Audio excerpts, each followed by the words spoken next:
All right. Hey guys, it's Sammy here with my friend Alicia Holland. Hello, hello.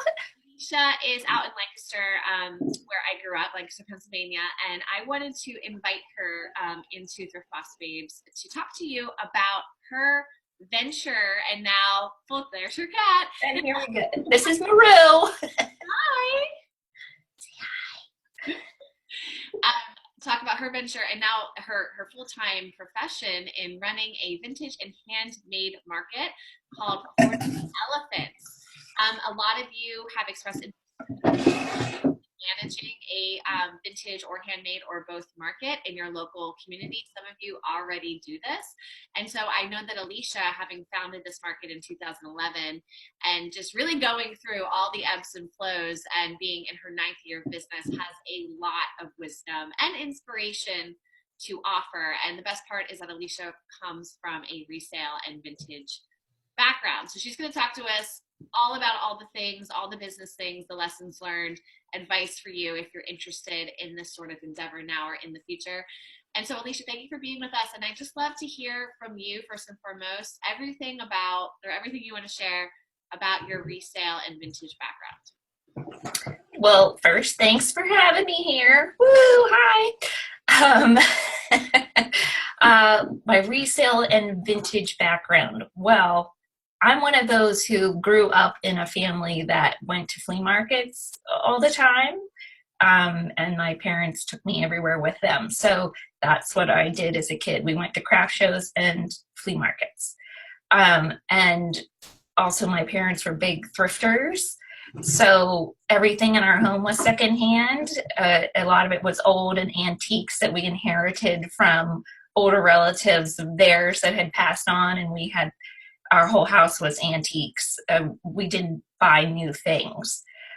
So I just kind of been surrounded by it since the get-go. I kind of didn't have a choice. So then once I got into high school, I started wearing vintage clothing because at that time, that was like the mid-'80s. So that's when you've got Madonna and Cyndi Lauper on the scene for the first time ever.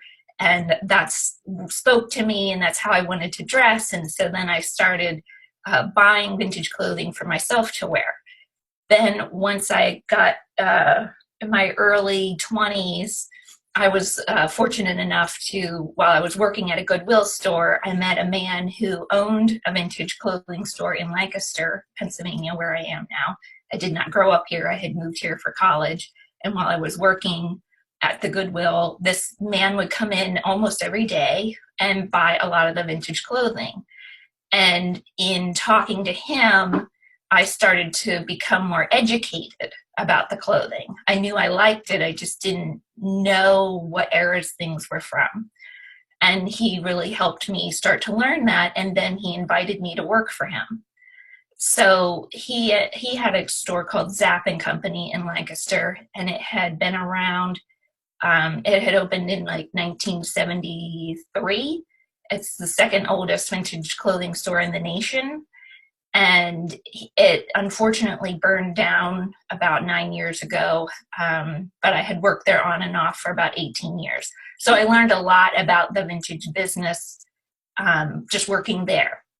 And then I started selling to him shortly after I started working there and realized what could sell and what things were worth. I started finding stuff while I was shopping for myself. And I was like, well, this other thing doesn't fit me, but it looks like stuff that they would sell at that store. And so he started buying from me. And then I would see that stuff turn around and sell immediately out of the store to someone. And I started thinking, why am I not just selling it myself? I could make more money if I did that myself. And then somewhere along the lines, eBay came along. And I started selling my stuff on there. But I've also had set up in co-ops around the area. I've had a booth at various co-ops over time that I would just sell things. I was always buying stuff that I could sell, but in the early days, it didn't always have somewhere to sell it. It was just accumulating. So then once I started having booths at different co-ops and I could actually start selling the stuff. Then I started to learn about eBay and started selling on there. And I've worked at other vintage shops and flea markets. I still set up at shows occasionally. I still sell on eBay occasionally. I sell to other dealers still sometimes. So it's been, that's over a course of 30 plus years selling from one way or another and learning along the way. I love it. I love your story. Like it's funny how sometimes you just look back and you're like, that was all meant to be. Oh yeah, it absolutely was. Yeah, absolutely. So so let's fast forward to 2011, which feels like forever ago. My goodness, 9 years ago. I know it does. Yeah. How was the idea for 40 Elephants born? Well, like I said, I had been setting up at shows, but I also, being a creative person, I used to make greeting cards that I would sell at craft shows. So again, as I said, when I was a kid, my parents took me to craft shows and flea markets. So my mom would always encourage me when we would go to craft shows, oh, look at this, you could make this and sell this, you could do this someday. So I used to make a lot of greeting cards for my friends, and people would say, these are so great, you should sell them. So I started selling them. But the problem was that there weren't that many markets around that had like funky, cool stuff. Even in 2011, there wasn't the internet the way that it is now. There wasn't all these makers markets and funky things, or vintage markets. Lots of people still didn't even know what vintage was. Right. So I was having a hard time finding markets to set up at that would have people shopping who would even want my cards, because I was they were funny and quirky, like using vintage images and collage type things. So the only craft shows I could find were like church bazaars that, with like grandma selling her crocheted baby clothes or something, and not that there's anything wrong with that, but that market doesn't attract the people that I needed to buy my merchandise. So then I ended up getting involved with a local farmers market here, decided to have an art market once a month. And so I started setting up there, and then it was just through the summertime, and they decided that, obviously once the season ended, then you would have to wait till the next year to sell your stuff. And I suggested that in the off season, they use the market house to have a Christmas market. So they ran with that idea, and they were able to host more unique and funkier kind of artists in there. So then I realized there were more people like me who were also looking for a market to sell in, and there weren't that many shows to do for us. So I started thinking like, well, surely if all of us want a market and have stuff to sell, we certainly should be able to create more markets to do that. Yeah. So I ended up running that particular market. So that was in like 2007, because I ran that market for about 3 or 4 years. On a voluntary basis, I ended up running that market. I don't even remember what your question was, but I'm going to roll with my story. Oh, yes. So, yes. Okay. So having voluntarily running that market and setting up still as a vendor myself, and then I was only selling my greeting cards. I wasn't selling vintage in that market, because that particular market, the owners of that market didn't want vintage stuff there. And they didn't have a real vision for the future of that market. But I really took it personally, and I would take the time to walk around and talk to all my vendor friends and ask them how their day was going and and they would give me all this feedback about how I wish they would have done this, and I wish they would do that. And so I started making a list, and I noticed that the vendors were all saying the same things. So I'd make a list and I'd take it back to the owners of the market and say, hey, next time maybe we could try these things. And then they wouldn't do it. and the market just wasn't going anywhere, yet it was really great vendors. And they also didn't want to allow the vintage because they thought that it looked like a flea market. And it was a time where it was sort of the beginning of people using more vintage elements and salvaged pieces and things in their artwork, and then they'd have leftover stuff to sell. So maybe someone's making like quilts, well then they'd have scraps of vintage fabric left over, buttons, and they wanted to be able to sell that at their stand, and people were asking for it, but they weren't allowed to at that market. So after several years of sort of fighting against the system, so to speak, I thought, well, I've already run this market for 3-4 years. I could certainly run my own and do the suggestions that these vendors are giving me that I agree are really good suggestions. So I parted ways with them, and that's how I decided to start my own.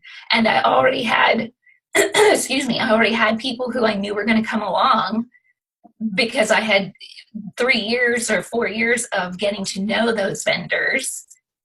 And I already knew they had stuff that I liked, that was the kind of market that I had been searching for myself. I was also tired of not finding markets for myself to set up at, so creating my own seemed like the thing to do. And at the time, not everybody and their brother was starting a market. So it was the only thing like it in this area whenever I started it. I love what you're sharing, which is that you identified a problem that you had a personal connection. Right. You identified that it was a problem for other people. And you realize, wait a second, I can create the solution for this. Right. That's exactly what I did. Yes. Yes. So I know that it's much harder. It's not as easy as you say. Right. Yeah. No, it wasn't just like, boom, I got a market. That's the expression. My goodness. There's so many like amazing expressions. Sometimes I'm like, what is this expression? Because my mind is cluttered with all of the all of the slang of today. So easier said than done. Mm-hmm. So what were the first steps, even though you had this volunteer experience? I'm sure you had to learn some things, but what were the first steps that you took to get 40 Elephants off the ground for its first show? Well, I had to find a place to hold it. I had to find a place to have it. I kind of did it a little backwards, whereas I sort of picked a date and started telling people that I was having it before I had anything. So like me, I would do that too. And I just started asking around and thinking of places like where I had been that would be like, oh, that's a big enough place that could work. And actually, for my first time doing this, the initial place that I had planned to use, they gave me their guidelines, their pricing. I said yes. I created announcements for it. And again, I mean, even though this is only 9 years ago, Facebook was still really young. You didn't have the reach with people that you do now. You didn't have smartphones quite yet. So it wasn't all like easygoing as much as it can be now. So that venue, I had created an event page on Facebook. I started pulling in vendors. And then a couple weeks later, the venue contacted me and said, oh, we changed our minds. The price is really this. And it was like way, way higher. And I already had like vendors like saying they were going to do it and stuff. And I didn't have any other options for a location. And I panicked, of course. And I just, put it out. Anyone I ran into, I was like, I need a place, anywhere, anything, I'll make it work. And so I was lucky enough to, I just happened to run into someone else who had a co-working space that they were also renting for events. And it was smaller than I wanted, but I made it work. And it was a fair price. And so I just had to switch gears really fast and make it work. Another mistake I made was that I didn't budget properly. At the market I was running for someone else, the spaces had always been like, I want to say $25 or something. It was really cheap. Really? And so it didn't even occur to me to research other markets or to know that $25 might not be enough for me to pay my bills for the market. So I went ahead and advertised it at $25 a space. So I didn't make that much money off of the first one because I just barely covered my costs because I hadn't, what you should do is, find out how much all your costs are and then divvy it up to figure out how much to charge the vendors to cover your costs plus pay yourself. So lesson learned on that one. Wow. So you were able to successfully pull off the first 40 Elephants Market. Yes, I did. Yes. So what did you do differently for the second one? I know this isn't a question that we went over. No, that's fine. Well, one of my rookie mistakes was that I didn't allow, because I had a smaller space to work with, I was just cramming in as many vendors as I could. And I knew I had the interest, so as many people as I could fit in, I did whatever I could. Well, I didn't allow space between the vendor booths. So no one could get out of their booth once they were in it. It's like, you can laugh now. Yeah, people were mad. And I felt like an idiot because it's just one of those things you don't think about. And because I was working with a smaller space, I had made the spaces really small. I mean, the original spaces were only 6x4. So that's enough for a table and you to stand behind it. Got it. So vendors who were back to back to each other down the middle of the room were literally butt to butt to each other. Yeah. And some of those people I still know, and they still laugh about the fact that they were butt to butt with these people and that's how they got to know certain vendors in this game.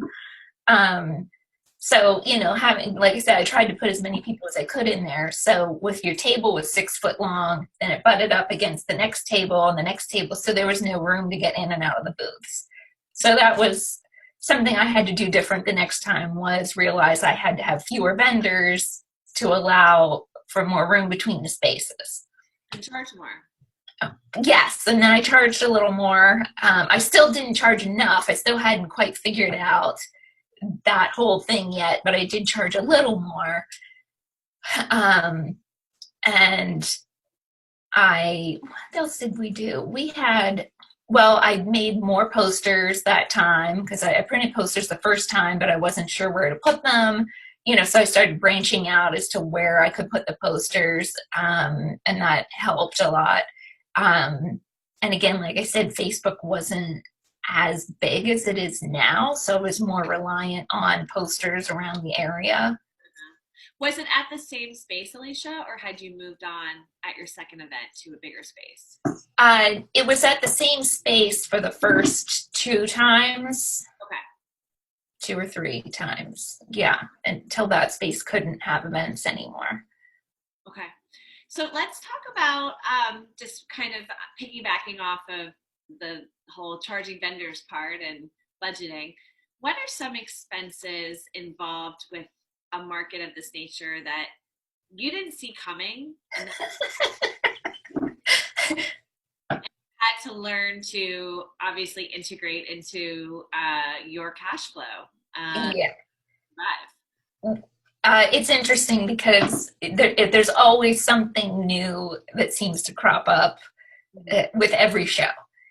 Even after doing it this long, there's always something, because changes are always happening, and you think you're doing something for the better, and then it costs you money. And, I say all the time, people have no idea what's involved with running a market if you're going to do it well. Um, some of the expenses that I had never thought about were event insurance. Of course. Not all venues have you require you to get that, but some do, and it's just an extra expense. Um, to save you if there were any kind of accidents on the property or something. Yeah. Because and it's a very weird, insurance is weird anyway, but event insurance is super weird because if someone were to get hurt at the event, even though it's happening on someone else's property, they were there because of your event, so then you're responsible. So it's a very weird, and it almost seems like a waste of money. But it's required for some. So that's an expense that I would never have thought of in the early days. That wasn't required of me in some of those early venues.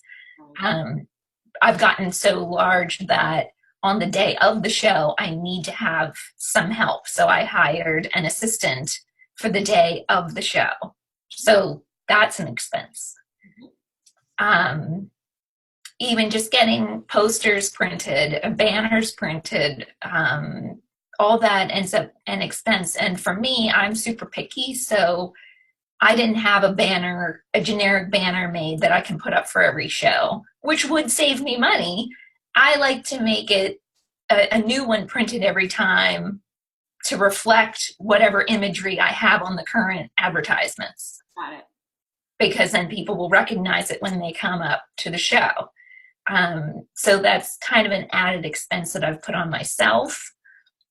It's not something, if you could just have a generic sign that you put up every time, but I'm more particular about stuff. So I do the added expense of that. You're a vintage artistic thrift boss, babe. Yes. Yes. Yeah. It has to reflect who you are. Right. Facebook ads is another, and Instagram ads is another expense. That that wasn't even a thing when I first started this. So that is an expense that has come up now as well. I didn't even think of that. Now, when did you start with Facebook and Instagram ads, considering we're 9 years, I guess they started about 5 years ago, but when did you actually start using Yeah, I think I probably started doing the ads like 5 years ago, whenever you that initially started. I think I jumped on that bandwagon. Now I don't do it as much anymore because I feel like I'm at a point where I have a lot of followers on my page, so I don't. My posts get their own traction. I don't need to pay to have people being attracted to it. Like the event pages, like the one for our upcoming show in May, already has 4,000 people interested in it. Our December show had 10,000 people interested in it. So I don't need to pay to reach more people.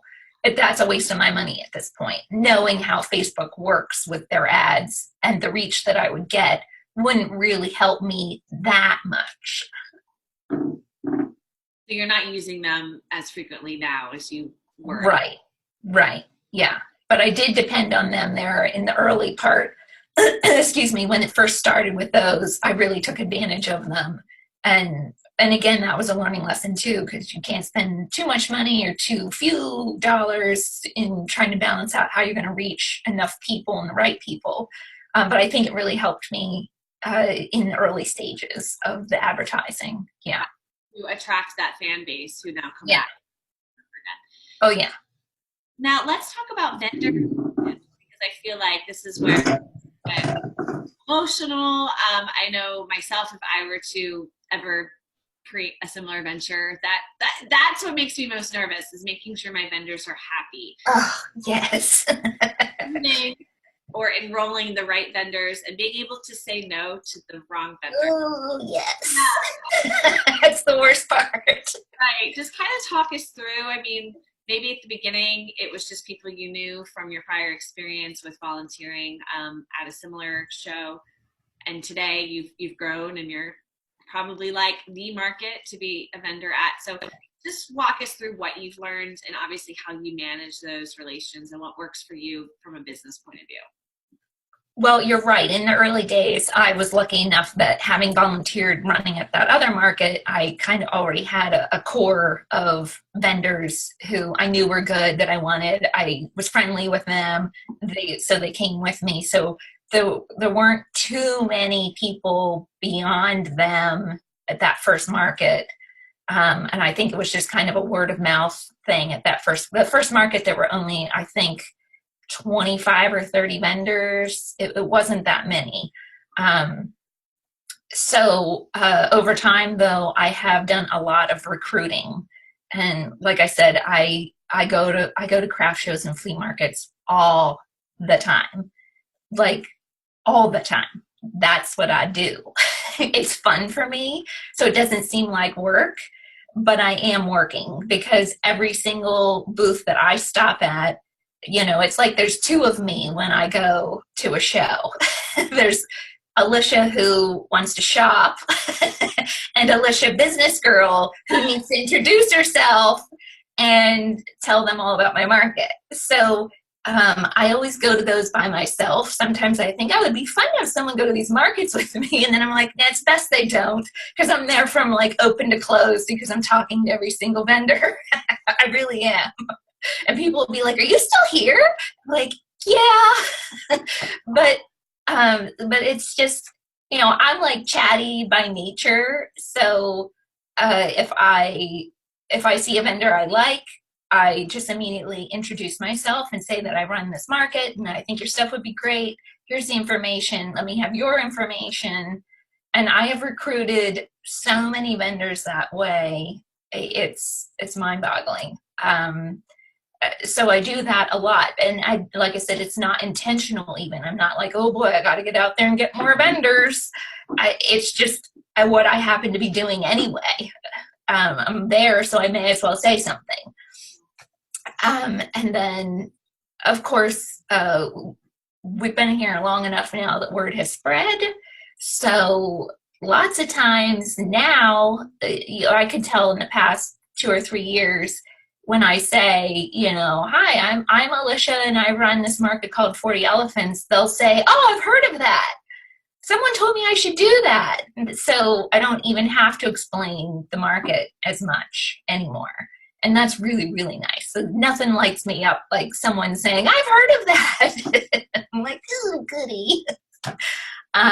So there is definitely a lot of me personally recruiting people. And it's helpful because I've already seen their stuff. And I've met them and know whether or not they're professional, they're friendly, they get it, they know what's going on. They've been doing this business a while, maybe. And then lots of people who have already set up at the show tell other people about it. So it's just like a ripple effect of people telling people, telling people, telling people at this point. I have a big following on Facebook, so now I get just people I have no idea how they're finding me. I get applications from all over. I had someone from China contact me today who said that they're going to be in the States during the May show and would they be allowed to set up a vintage dealer. So it's really like, I don't know who this person is. They just saw it on Facebook. Yeah. So yeah. So I still do a lot of recruiting, like I said, just because I'm always going to those shows anyway. So by default, I end up recruiting people. And then a lot of it is just word of mouth. People see it online and I guess it looks good to them. I've been online long enough now. There's plenty of pictures for people to see what we do, to know if they're a good fit or not. And I'm always surprised. Every time I get an application from a new person, I'm like, just so happy and surprised. Like, where did they come from? How did they know that they should apply? So fantastic. Now, the big question, how do you say no? Well, there's, I have all these little processes. I'm a super organized person. So I have all these little, uh, like I make a list. I have a process I go through. As the applications come in online, I write them down on a list on paper because I'm more of a paper person. And then I have codes that only I know what they mean, but I have little codes that I like put next to each person so that when I review the paper, I can look at the code and know this person was a yes, this person was a maybe, this person's a hard no. No way, no how. For whatever reason, they don't fit. It's not the kind of stuff we want. It's not the quality I want. Um, and and then there are codes for what kind, whether they're jewelry, vintage clothing, whatever they make. It's this whole, like, the whole left side of my page has like 3 layers deep of like codes for different things. If you looked at it, it'd be like, what is all this scribbles? But I know what it means. Yeah.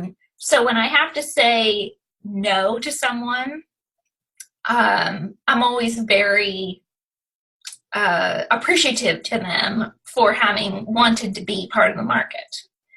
And sometimes there are 2 kinds of no's. There's the no where someone just didn't have what I want in the market. And they're not going on the waiting list. It's just a hard no. And that person, I will say, I really appreciate that you wanted to be part of the market. Right now, the space, I always start with the spaces are full. The show is full. I appreciate that you wanted to be part of the market. Unfortunately, what you have, I don't even know how I say it. I try to say it very delicately, like what you were applying for just doesn't fit the theme of our market. I can appreciate, and I'll tell them, sometimes I'll even suggest to them what markets they could set up at. I love that. Yeah, if I am, because I go to markets all the time, I'm aware of others in the area and a little outside of the area, so I will recommend to them, your stuff would really fit at this other market I went to. And I'll make it very clear, like, I don't think there's anything wrong with your stuff. I think what you're doing is great. It's just not what we look for at this market. And I'll point blank say, if I let you in this market, I don't think you would sell anything because it's not what our customers are looking for. Like, I'll put it on the customers, and which is true. Yeah. I don't want to let someone set up knowing full well that they're not going to sell anything. Mm-hmm. And I have done it. There have been, because I know if you're watching this, you're saying, how do you know they're not going to sell anything? Well, there have been times where someone bugged me so much who wanted to be in the show and they did not fit. They absolutely did not fit. But they persevered. They were professional in their pushing me as to wanting to be in the show. So I'll give in and say, you know what, just to shut this person up, I'm going to let them in the show. And they'll find out for themselves that they're not a fit here. And 9 times out of 10, it works. They'll be like, oh, this wasn't the show for me. And like, I know, I was trying to save you from wasting your day. But then there's the no where I loved what the person had, but I only have so many spaces at the show. And, we have, for the holiday show, we have 85 spaces. And I had, this last time around, we had 300 applications. So someone's got to go. They can't all fit no matter how good they are. And that is the hardest part. And honestly, once I whittle it down, at some point, it's just kind of like a shot in the dark, like close my eyes and pick someone and that person has to go. And I've even eliminated my own friends sometimes because someone had to go. And in that case, they get put on a waiting list. So at least there's the waiting list option. Yeah. And that, which I think soothes a lot of people. Some people get mad and are like, take me off the waiting list. I don't even want to do it now. Like, okay, sorry. So yeah, I always feel bad that I have to turn anyone away. Because even if I think something's bad, the fact that someone is making something or has something to sell and is putting it out there, good for them. It's just not maybe what I was looking for. Yeah. Your advice is really great with, if possible, of course, not everyone has this capability, but to let them know, actually, this might be a better fit for you. Yeah. That's wonderful. Having, this basically understanding of what your customer is going to want, because I think oftentimes in life we just get desperate and we say yes to things, not realizing that there's going to be ramifications later. So I mean, this is like a more general umbrella sort of conversation, but really what you're doing is preserving the health of the reputation, so that when vendors talk amongst each other, because that's what happens, they're like, yeah, this is where you want to be. And that's going to support the health of your market and any market, because obviously expenses increase, cost of living increases, reputation increases, and you might charge $20 more at the next show. Right. Vendors know that the customer base is going to be there and that it's appropriate for them, and that you take advantage, quote unquote, take advantage. Which correct. But well, I'll give you an example. One of the things that I do not allow into my show are those handmade signs on like barnwood. Yeah. They're very like shabby chic, and they're everywhere. And they'll say like live, laugh, love, or family is love, or something. It's just, I personally hate those.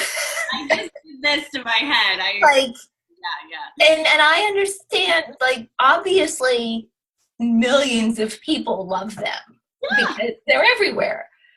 I don't know what it is, but for me, I loathe those things, and I don't want them in my market. Yeah. But I have never said that to anyone applying. It's not on the application that, like, no signs or anything. And I have gotten tons and tons of people applying with the signs. I used to. And I would just turn them away. I would never say to them, no, I don't allow that here. No one but me and some friends knew that I just hate those signs and I'm not letting them in. I don't care how good they are. And so I would turn all those people away. And eventually, I barely get any applicants for signs anymore. And I honestly think the word spread that this market doesn't take those. It did. It fixed itself. Like, those vendors had to have talked amongst themselves and said, I never get into 40 elephants. Well, me neither. Oh, wait, we're all signs. Maybe she doesn't take signs. But I have one vendor who's a regular vendor who sells that type of sign, but hers really are just a little bit different and more truly on like vintage wood and things. And she's also an antique dealer, so she mixes her vintage stuff with it, and she has a huge following, and I will allow her to set up, and she sells like crazy. But I actually appreciate what she's doing. It's different than all the other signs. But on the rare occasion that I've given in and let one other sign person in, they never come back because they do terrible, because my customers don't want that stuff. Yeah.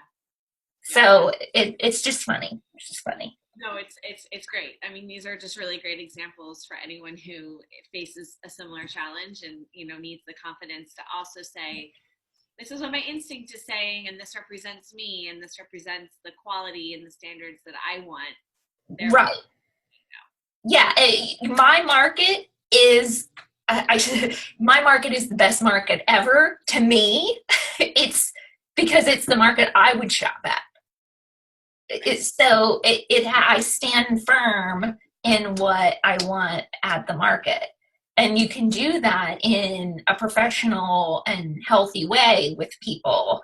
by having to reject certain things. You don't have to be mean to people to say, no, that's not coming here. But you stand firm in what you do want there, and eventually people are going to catch on to it and attract more and more of those who want to be selling the things that you want them to be selling. And they're out there. Yeah.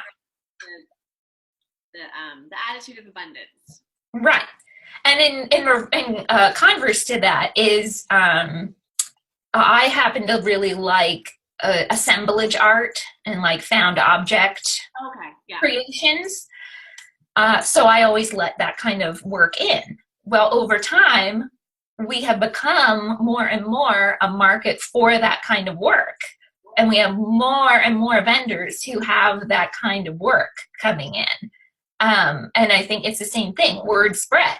Like the people who did set up did really well. And then they told their assemblage art friends, and they told their assemblage art friends, and on and on. So I've just gotten more and more and more to where we've kind of become this assemblage art market, which is fine by me because I love it. And so it takes on a life of its own, but either way, like weeding out what you don't want and garnering what you do want, just by standing firm in what you believe should be there. Now, we briefly spoke before we started our interview just about some of the trials and tribulations over this 9-year career that you've had growing 40 Elephants. Yeah. We're doing it 6 times this year, which is incredibly, so 6 times in 2020, guys, which is incredible because a lot of markets in very large cities are the same model. So I know one in Chicago is 6 times a year, and Chicago is like, I don't know, 25 times the size of Lancaster, Pennsylvania. I'm not quite sure.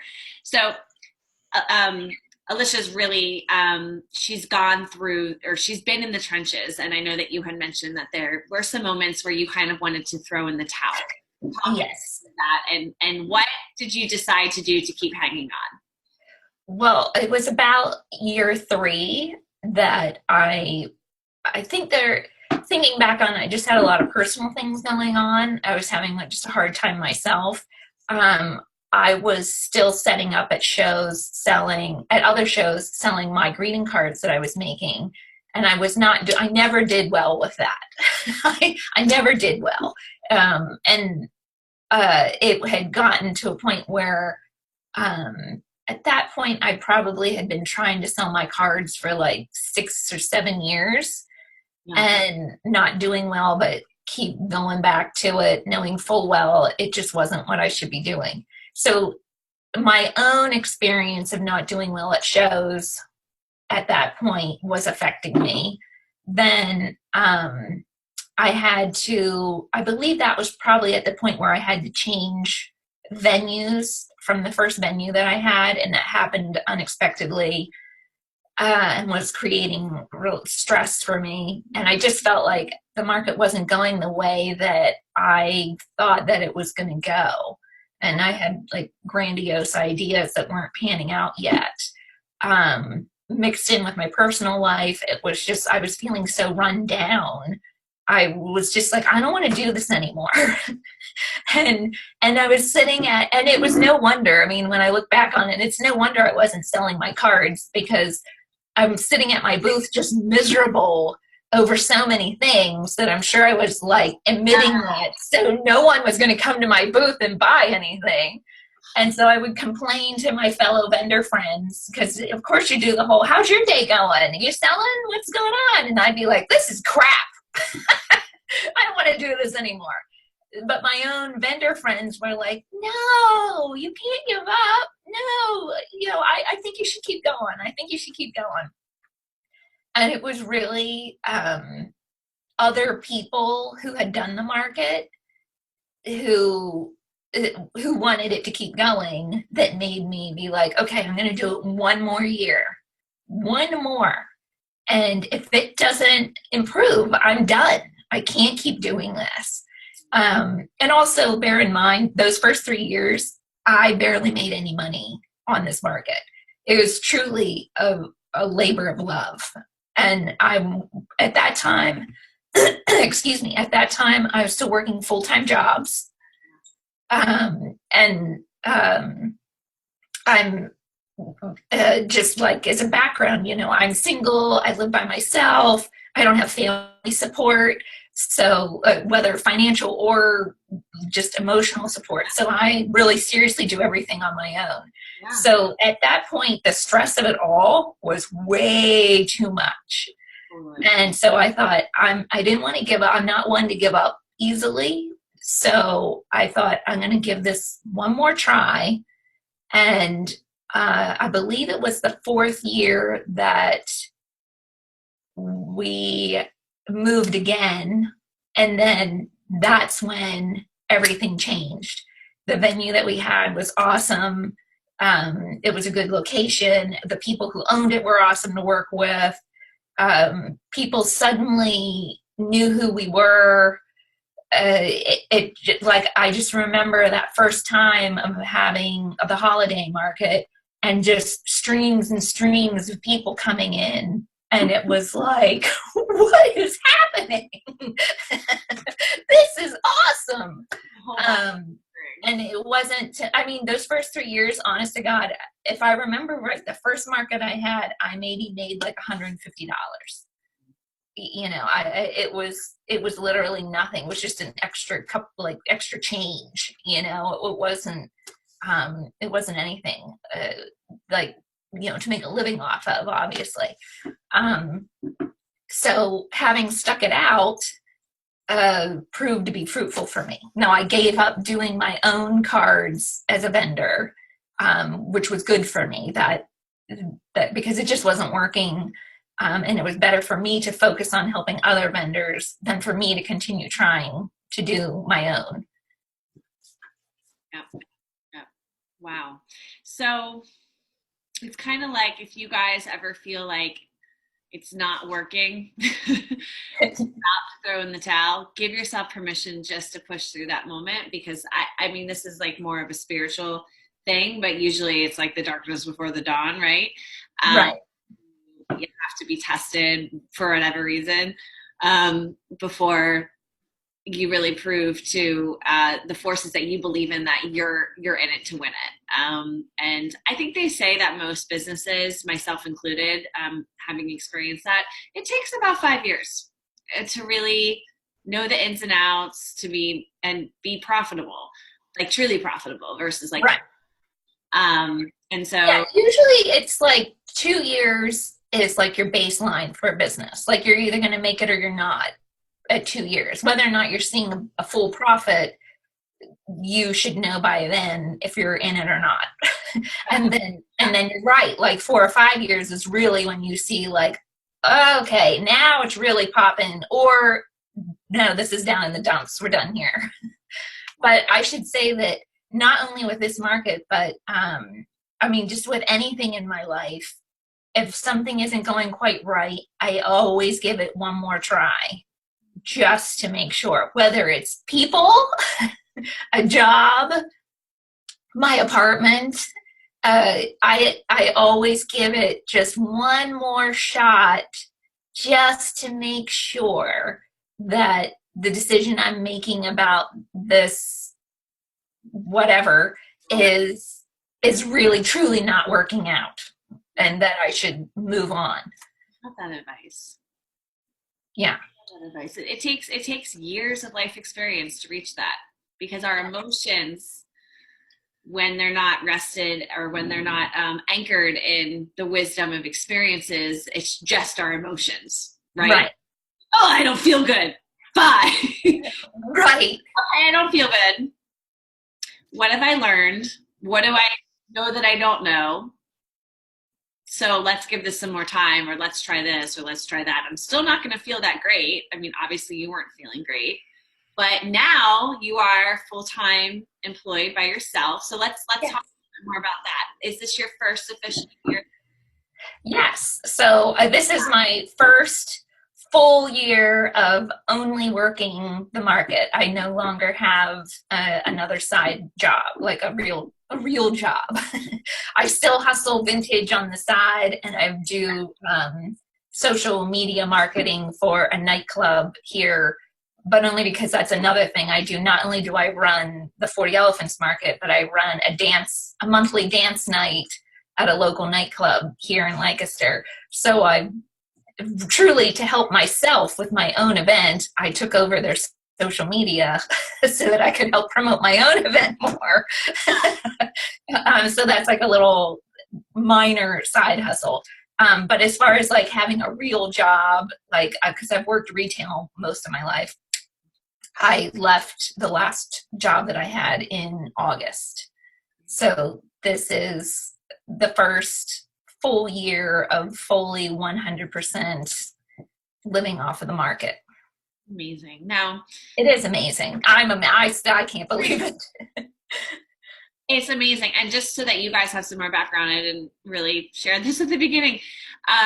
Alicia and I met about 5 years ago, which I think it's either 5 or 4 years. I can't remember.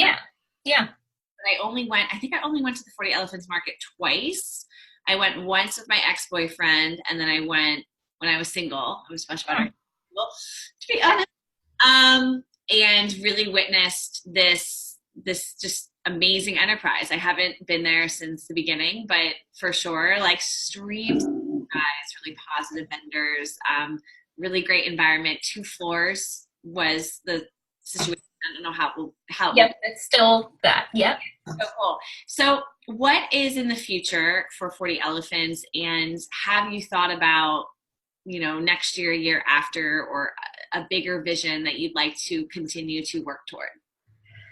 Well, the present thing that I'm working on is finding a larger venue. And that has been what I've been working on this whole month of January, is calling venues and making appointments to go see places, because we really need more space. We need more space for the vendors, and we need more space for the shoppers to move around. The spaces are fairly small at this show, so I'd like to be able to give the vendors more room to have more stuff to sell, put out at once. The number one complaint we got for the holiday show was that it was too crowded, which to me was this kind of like a reverse compliment. Because my response to those people were, isn't it great that it was that crowded? That means all these people were there to support our vendors. They loved the show. That's why all those people were there. So I envision having a bigger space for us to be in. It is proving difficult because, and again, back to things you don't think about, sure, I can make a phone call, but is that person going to call me back? So then I have to call them again. So there's a lot. I've been on the phone a lot this month, just trying to track people down. And then when you do get hold of someone, trying to get them to give you all the information you need. It's sort of like pulling teeth with some people, because they don't 100% understand what I need, but I don't know what they have to know if it's going to suit what I need. So I'm in the process of that at the moment, and finding a location that would still suit the people who are going, because you don't want to snub all the locals who have been walking downtown to the venue we have now, who might not drive if I take it out of town. So I want to respect the people who have made us what we are. If I take it too far away, then maybe nobody will show up. Hopefully not, but that flashes through my mind. So yeah, my biggest thing for the future is to find us a bigger venue that suits all of our needs: the location, the size, the price. Yeah, and I'd kind of like to add a few little things to the events, like, I don't know, just as more interactive kind of things, like maybe getting your picture take. I tried in an early holiday market I tried getting your picture taken with a vintage Santa Claus, but it didn't really pan out the way I thought it would. But I think that's something I would like to try again, because now I think people get it more. So just little added things like that. Or having like a station where there's like a kids craft for the day. Like, since, you know, the Mother's Day market coming up, it'd be nice if I could get some kind of kids station where kids could make a card for their mom for free, you know, like something like that. Just added little things, but not too much, because I want people to focus on shopping and spending their money at the vendors.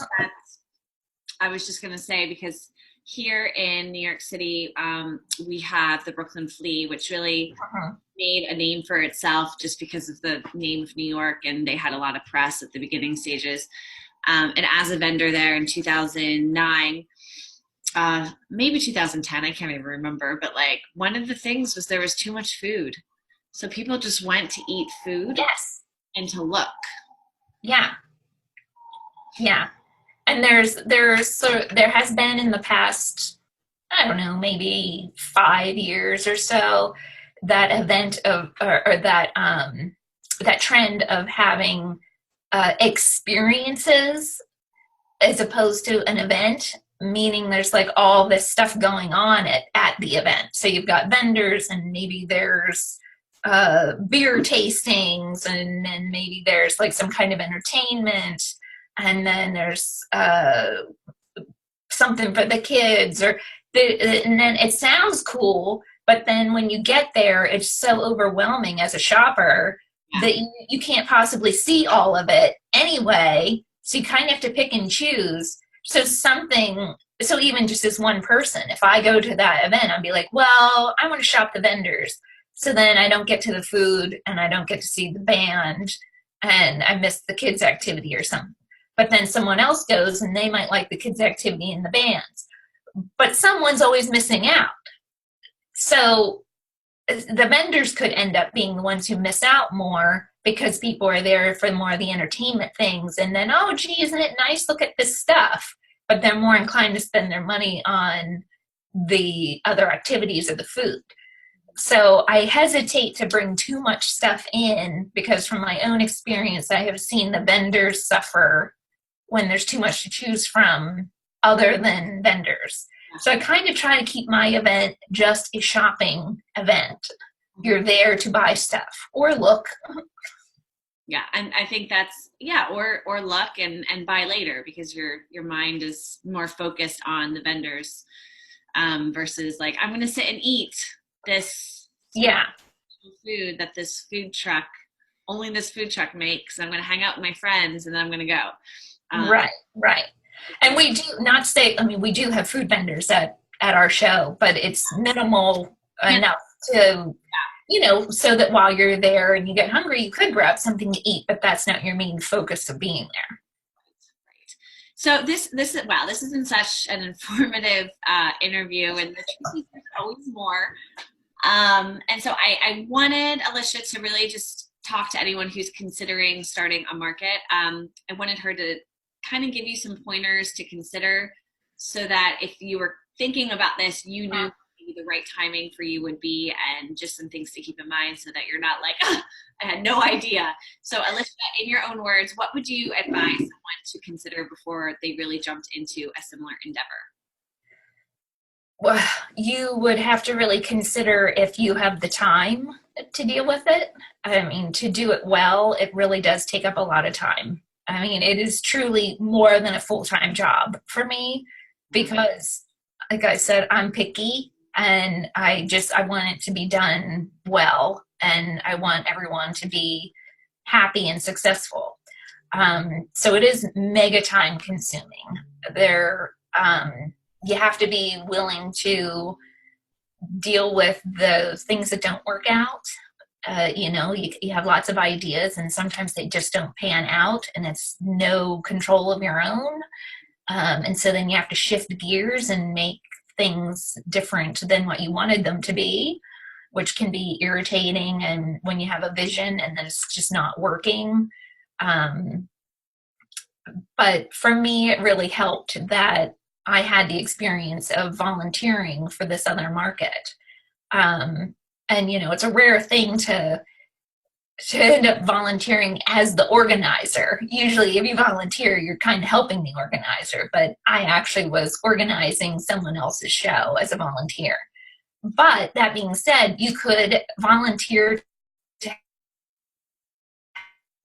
help other shows. Yeah. And at any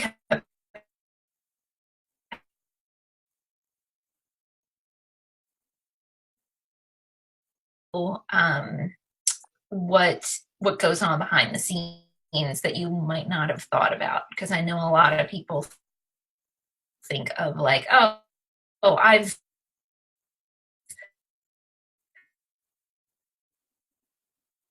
set up at a couple of markets and I could do this. Hey. There you are. I was like, what happened? She disappeared. Yeah, my sorry guys, my internet, I just decided to like take a pause, which I think everything's okay. And I was hearing you, Alicia, but you were just frozen. So in the recording, you might be like that. But everything's still recording. The way it works is that it has a pause and then we just come back into it. So Alicia, you were brilliantly talking about things to consider. Do you know where you left off, or do you want to start from the top? I think I was saying that volunteering in a market is a good way to start, and that it's a rare thing that I volunteered as the actual organizer of an event, and had to figure out things on my own because there was no one helping me at that original market. I just flew by the seat of my pants and did whatever seemed like you would do. And I think that volunteering at any capacity at a market would be helpful, just to see how some of the behind the scenes things work, to get a feel for it, because so many people, especially nowadays, every time I turn around, there's a pop-up market. You could go to a market almost every weekend here in Lancaster or anywhere. I mean, it's a nationwide thing that is happening. And on one hand, that's really great, because if you're a vendor, that's more possibilities for you to set up at. But if you're a market organizer, it can get a little too much, because you're saturating the market, and then that means people might not come to yours because they went to someone else's last weekend. So they don't need to go to yours this weekend. And then it also causes a little confusion, because people tend not to realize that they're all different markets, and they think they're going to the same market all the time. So it doesn't matter if they go to this one this weekend or the other one next weekend. Okay. So you want to keep that in mind. Do you want to add to that? Was your market going to be extra special to stand it out from all those other ones that are popping up everywhere? Very important to consider. Yeah. To know your community enough that if you are, basically if you're going to contribute to the market share or take away from the market share and therefore hurt yourself and hurt others. Right, exactly. And I'm fortunate that at the time that I started this, it just so happened there wasn't anything like this here or hardly anywhere. It was a very new concept of having the vintage and the handmade stuff going hand in hand. Anywhere in the country. I mean, it was just a new concept 12 years ago, which I know it doesn't even seem that long ago, but that's how quickly this all grew for everyone. Mm-hmm. And I just am lucky that I got on board early for, because the early days people didn't even know what I was doing. And now everyone knows the buzzwords of vintage and handmade and makers. And that's just fortunate for me and my vendors that has happened. So it is easier now to start a market, because people will know what you're doing. They'll understand what it is. But I would say, be clear about what you're offering. Is it a maker's market? Is it a vintage market? Is it both? And what quality are you having? Because for my market, it's a vintage and handmade market. But for me, for vintage, it has to be 1970s or earlier. Mm-hmm. Very few 80s things I will allow, and I will not allow 1990s things in my market. Mm-hmm. even though, yes, technically it's vintage, but I will not allow it in my market because that's not what I want there. But there are plenty of people starting vintage markets now, and the vintage is 80s and 90s. So you have to be clear about what your vision of vintage is if you're going to run one. Yep. Not only so you attract the right vendors that you want, but so that when your customers show up, they're not mad that you don't have the eras that they considered vintage. And then that's great. It's really about, just sorry to interrupt, but yeah, going back to like, this market is what I like. It's a reflection of me.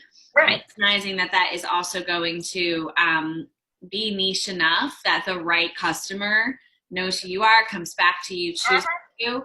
And other markets can choose their own niche and be their own way. But the truth is that you can't be everything for everyone. Yeah. So back to the 80s and 90s, just because I have such a strong vintage background, there's a number of vintage shows that I know. One which is coming to New York in a few weeks. It's called Dead Stock Depot, and it's only sportswear from like the 80s and 90s. It's like you walk in and you can like hear Jay-Z playing, and there's like marijuana, like, you know, smells everywhere. And of course it's vintage, but it's such a narrow niche of vintage. Right. Some people would be like, this isn't vintage, but it's a trend right now. But they do it very well, and they attract the customer that really wants that, and right. are probably selling their booths for $500 for the weekend, which is a lot of money, but the pieces cost more. So anyway, you can basically offer what you think is a reflection of you and is a niche, and the right people will find you. So absolutely. And you know, there are lots of things that I've had people argue with me over, especially with the vintage, you know, who want to set up, and I just am very firm and that is not allowed. And once they are there, they see that, oh, you're right. These people were all buying my really old pieces. Something that I've had vendors who are like, I've had this vintage stuff forever. No one wanted these old pieces. I brought it here and people are buying it up. Huh. Like, yeah, I know, because that's, for whatever reason, that's what we have attracted. I stayed firm in my goal of what I wanted here, and that energy went out, and it attracted the people who also wanted it. And that no one coming to my market is, well, I can't say no one. There's probably someone is disappointed that there was no 80s and 90s, but I haven't heard about it. And even with, interestingly enough, at our market, even mid-century modern doesn't do well. People are not looking for that. They want the really much older antique stuff, and the more, you know, that like old cabin Americana, you know, cottage, like that kind of like vintage. Yeah. The mid-century modern surprisingly doesn't even do well at 40 Elephants. Like, just not what the people who are shopping there want. It's very interesting that, and I mean, I like mid-century stuff, but it just kind of happened that people won't buy that either at this show. Yeah. And so you feel out along the way as well what, you know, like I said, it might not go the way you thought, and you might end up having a different kind of market than you anticipated, if depending on who shows up. But then again, you can always steer it back to what you want if you stand firm in who you are and what you want it to be and what your vision is. This is so great. So, wow, Alicia, I want everyone who possibly can to know how to follow you and how to attend a market. I don't know if there's anyone in Pennsylvania in our community, but at the very least, please share. Well, it's always worth a day trip because there is a ton of cool stuff happening in Lancaster. So you wouldn't just come for the market. There's there are a lot of really cool thrift shops here, and a lot of really cool just vintage and antique places. I mean, it's why I live here, because there's so much here to see of that kind of stuff. So we're on Instagram and Facebook, and we're 40 Elephants Market is our handle on both pages. And we don't even have a website. I've never even created a website. This is all through social media. I Wow. have attempted to create a website several times over the past 3 years, and I always get distracted from it, or it Yeah. crashes and disappears, and then I don't feel like going back to it. Nope. And I have felt like this pressure to have a website because that's what you're supposed to do. But I have noticed that it's not hurting me. Yeah. So I haven't really dealt with that yet, but maybe down the line, that might be something I would do. But so that's another tip, is that you don't necessarily need a website. If you're strong on social media, that would be another thing in my advice, is to be really on top of social media. I mean, I post almost every day. 1 second, Alicia. I don't know why someone's knocking on my door. 1 second. Hold on, guys. Okay. Hello. All right, guys, we're back. I had someone knocking on my door trying to sell me something. Welcome to New York. So Alicia was again talking about making a market true to you, and then yes, and with the social media, I was saying that I post almost every single day, and I have my own timetables as to how I post almost every single day year round, just whatever, something. I even between markets, I'll post something about the vendors setting up in another market. Like, I fully support other markets, and especially if it's a market that I'm familiar with and really love, I'll post that I even went to a different market, and I'll share pictures. Or if I'm out at a vintage shop, I'll post pictures. If I spy a vendor of mine at another market, or if they have a booth at a co-op and I spy it, I'll take pictures and post that. And so say, you recognize one of our 40 Elephants vendors, they're set up at this flea market or this co-op now, or something, or they open their own shop or whatever. So I share that kind of stuff. But then leading up to a show, I'll post 3 times a day within the month before a show. And 2 weeks before the show, it's even more than that. So that is what's helping me attract so many people, is just that online presence that much. And that's what helps me not have to run ads too anymore, because I'm posting all the time. So it's keeping people's attention. Got it. Now, when is the next show for people to check out? So the next show is May 9th, which is the day before Mother's Day, and that's in Lancaster. And we actually are also located in Chambersburg, Pennsylvania now, too. So that started a year ago. We started setting up in Chambersburg at the Gear House Brewery. So this summer, excuse me again, this summer we'll be doing monthly markets, June, July, August, and September. Awesome. At the Gear House Brewery in Chambersburg. So excuse me. So those are all set up. So those dates are up on the Facebook page as well. And then we'll have our Thanksgiving weekend, November 28th and 29th, Small Business Saturday show that we always have. And possibly some small pop-up somewhere in between if I can swing it. Well, you can. You totally can. Well, we've chatted a lot, guys. If you have, I have to edit this down. Right? I think, there's a healthy hour and 20 minutes there, but that's why this community, I feel, is so special, and the people who say yes, such as Alicia, are so special, because we're willing to learn and grow from each other, and contribute to, basically, I think, a more positive world through the power of handmade and vintage and small business entrepreneurship. So Alicia, again, she's on Facebook, 40 Elephants Market, Instagram, 40 Elephants Market, but I want to put that all in the description. Feel free to reach out to her on Instagram if you have any questions. And I'm always happy to share advice. And I wanted to point out something as simple as when I started this, I had a completely different name. I changed the name of the market on year, I think, 4, maybe. Because I didn't know what I wanted to call it. I just knew that I had to get the ball rolling if I was ever going to do it. Yeah. So I had named it Lancaster Flea and Craft Market Oh, originally, but it was just a really utilitarian name because it said where we were and it said what we were. And no one could remember the name. No one. It was a nightmare. People would butcher it so badly. I couldn't remember it at all, would call it something else entirely. And then it wasn't until I read an article about 40 elephants that it inspired me, the story of the 40 elephants and just the name itself, and was like, it was just that light went off and was like, that's it. That's what it should be called.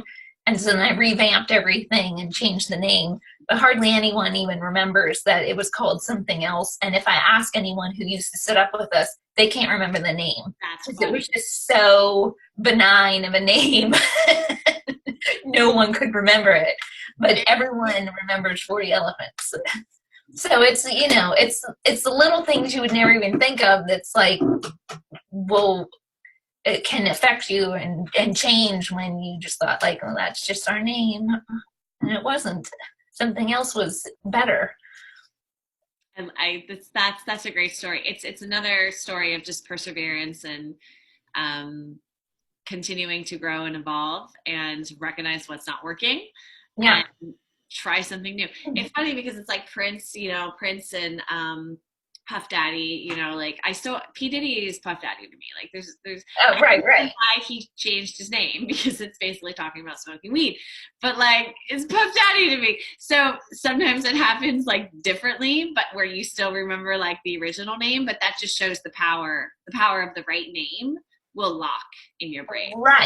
Right, exactly. And again, it was personal to me. Like the story of the 40 Elephants gang spoke to me. So the more personal you can make it, I think the more likely you're going to be successful at it and want to stick with it. I mean, at this point, to me, this isn't really work, even though it is a ton of work. There is not very much rest for me. But I love it. But you have to know what you love. Yes, yes. Well, on that note, Alicia, we love you. Thank you. Thanks for having me. Seriously.